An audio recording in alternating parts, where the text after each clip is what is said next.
Snake,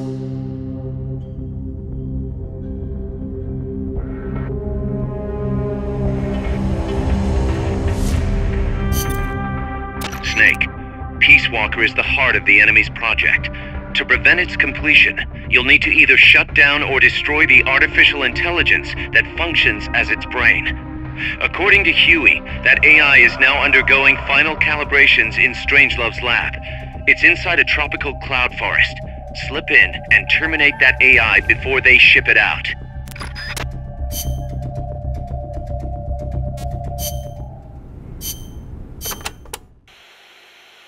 We've also confirmed that some of the enemies specialize in ambushes. Amanda's crew calls them scouts. They'll blend themselves in with the terrain and the vegetation. Then, when they see you, they'll swoop in. They fight pretty much like commandos, and will use clearing techniques to flush you out. In addition to wielding normal weapons, the scouts also carry wires. Sounds like these guys know their CQC. Could be. We've been getting reports of CQC attacks being blocked by wires. Stay alert.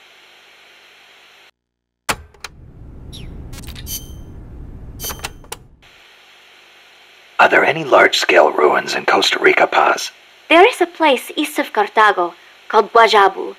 They have ruins there, but they're not especially big. Not the place I'm thinking of. Any others?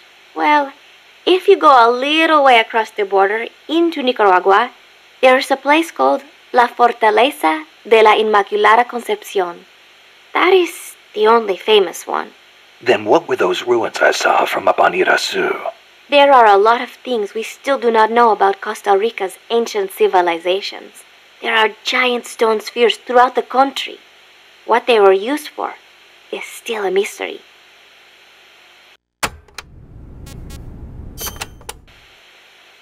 The cloud forests cover the central mountainous region of the country. They are perpetually shrouded in fog. You get wet just standing there. It is as if the entire forest is inside a cloud. Must make for poor visibility. It does, but beauty too. It is like being lost in some mystical green labyrinth. I'd rather not get lost, if that's okay. The forests are also home to lots of rare animals, especially bright-colored frogs. They like the humidity. You know that butterfly painted on Peace Walker? Any idea what that is? It is a Morpho. A Pallades Morpho, if I'm not mistaken. Pallades Morpho? Uh-huh. It is the most common type of Morpho in Costa Rica. Huh. It has these gorgeous metallic blue wings that shimmer in the light. You can see them even from a distance. You mean they reflect light? Correct. It is called structural color. Morpho scales have tiny bumps on them that interfere with the light and make them look blue. The space between the bumps corresponds to the wavelength of the blue light. Let me see if I get this. So if you could change the spacing, you'd end up seeing a different color. That is the principle. I heard somewhere it is being researched as a way to color cloth without dye. Think of the camouflage you could make with that. Is that all you can think of? Hey, it's important. What I don't get is why they'd put a butterfly on Peace Walker. Maybe because it looks pretty. I hope that's all it is.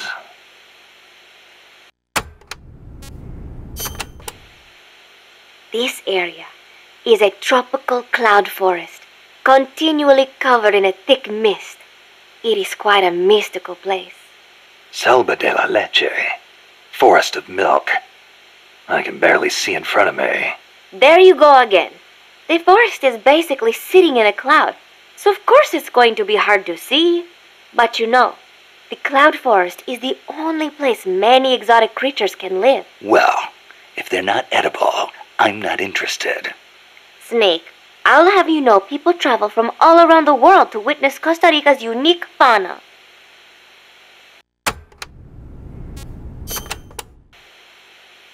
Snake, watch out for the frogs. Why? They bite? Relax. No frog's ever eaten a snake. Although, I've feasted on a few frogs' legs myself. But they are dangerous. They are poisonous.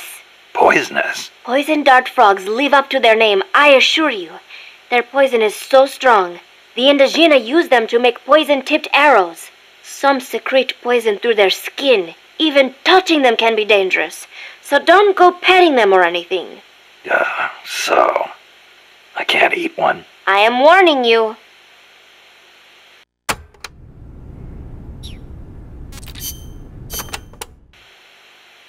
From here on in, you'll be in a cloud forest. The ground is covered in vegetation. You'll have plenty of hiding places, but so will the enemy. I'll keep an eye out for scouts. Trying to force your way through would be suicide.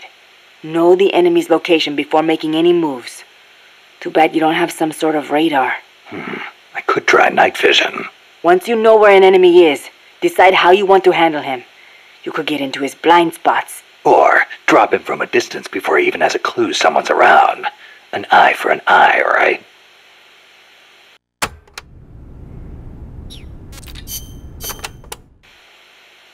Chico, you know much about cloud forests? Not that much. All I know is there's a world of difference between a rainy rainforest and a foggy cloud forest. But they have some things in common. Like, for instance, you gotta watch out for poison dart frogs. Both rain and cloud forests have high humidity, so they're perfect environments for frogs and other amphibians. I mean, it's not like just touching a strawberry poison dart frog or a dying dart frog is going to kill you, but don't eat them, no matter how hungry you get. I can get all the rations I need from Mother Base. No jungle food for me this time. Seriously? You're not disappointed you don't get to eat wild animals? What do you think I am? Just kidding. In Colombia, though, there's a frog, the golden dart frog, that's lethal to the touch. How do you know all this? Come on. Don't you think poisonous animals are cool? Not if you get poisoned by one. Well, obviously. One more thing. When you get to the forest, be on the lookout for Bigfoot. I think I'll be okay there.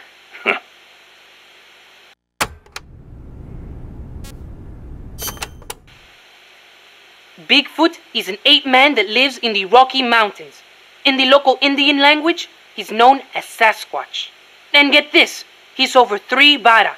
Can you believe that? So he's kinda like a gorilla? Completely different. Even the biggest gorillas only get to about 2 vara, and they walk on their knuckles. Bigfoot's big, and he walks on 2 feet, like people. So he's more man than ape? Probably. His ancestors must have split off from humans at some point. Like before they started using tools and stuff. Yeah, but aren't the Rockies kind of far away from here? Not that far. According to Darwin, humans came all the way over here from Africa. Plus, there have been sightings in Venezuela of an ape-man called Monog Grande. Costa Rica has tons of plant and animal species. So I'd expect there to be at least one kind of ape-man. At least.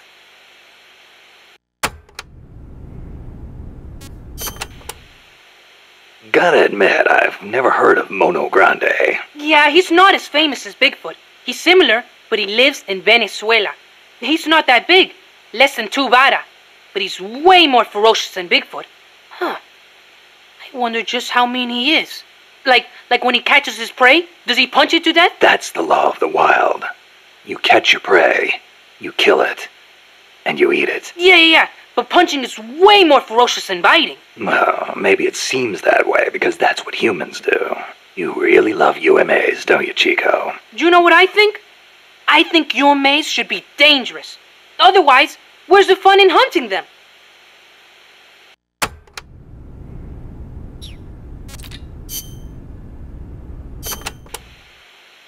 Doc, I'm starting to sense your feelings about nukes are a little different from your colleagues. How do you mean? Your little chat with Coldman back there. I told you my father worked on the Manhattan Project, right? You're familiar with it? The basics, yeah. It was the project that kicked off the nuclear age. That's right. Some of the finest minds of the 20th century, including multiple Nobel Prize winners, worked on it.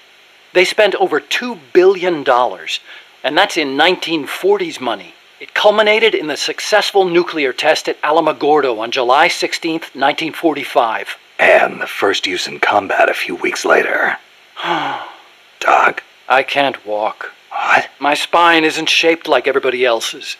I can't move my lower body, So I've never taken a single step, not since I was born. What's that got to do with your dad being in the Manhattan Project? As a result of his research, my father was exposed to high doses of radiation.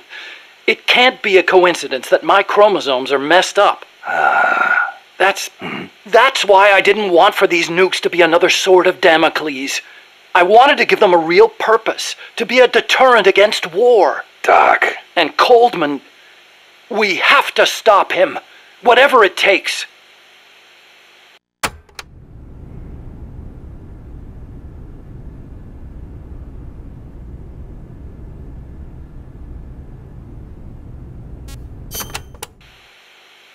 August 6th, 1945, Hiroshima.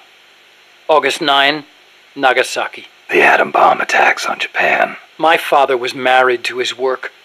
I don't have a single memory of going places or doing stuff with him on weekends.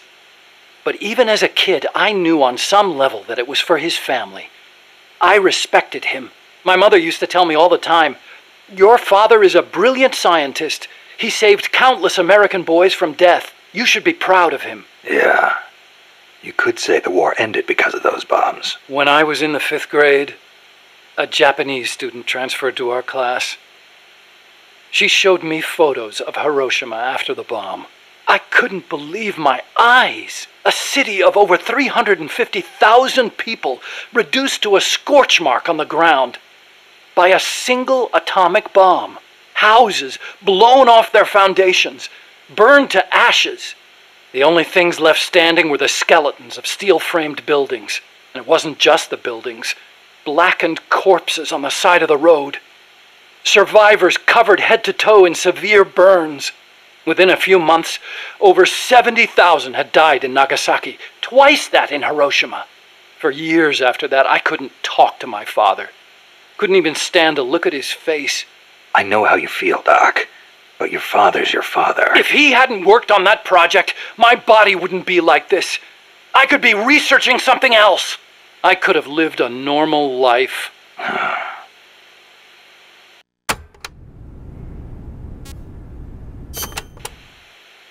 It wasn't so long ago the world stood on the brink of nuclear war. Just over on the other side of the Caribbean. I was 17 at the time. I'd skipped a few grades and was a sophomore at MIT. I remember feeling kind of apathetic about the news that came in every day. It seemed clear to me that as long as they had a grasp of the concept of nuclear deterrence, there was nothing to fear. Either that, or they were fanning that fear on purpose. As a way to secure a bigger defense budget? I can see that. But if that was their plan, it kind of backfired. Because it ushered in the era of détente between East and West. Coldman's really gonna do it this time. Once the nuclear genie is out of the bottle, the yoke of deterrence is going to be meaningless. People will die. Cities will burn. We have to stop him now before it's too late to turn back.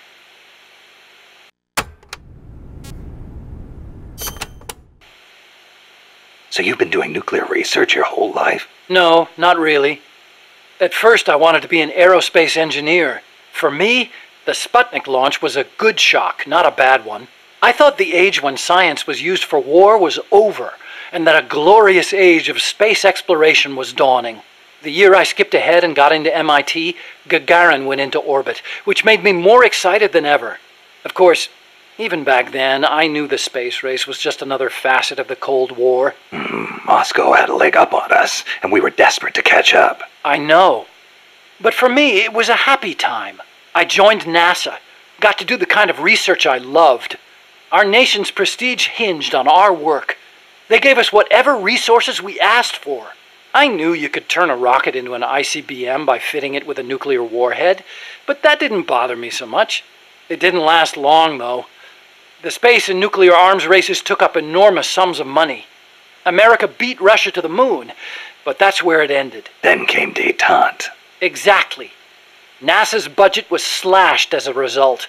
My father being a nuclear expert and all, they put me to work on a more obvious deterrent. Missiles. At NASA, I'd been researching a locomotion system for lunar exploration. Tires aren't suited to driving around on the moon, you know. And that's how I caught Coldman's eye.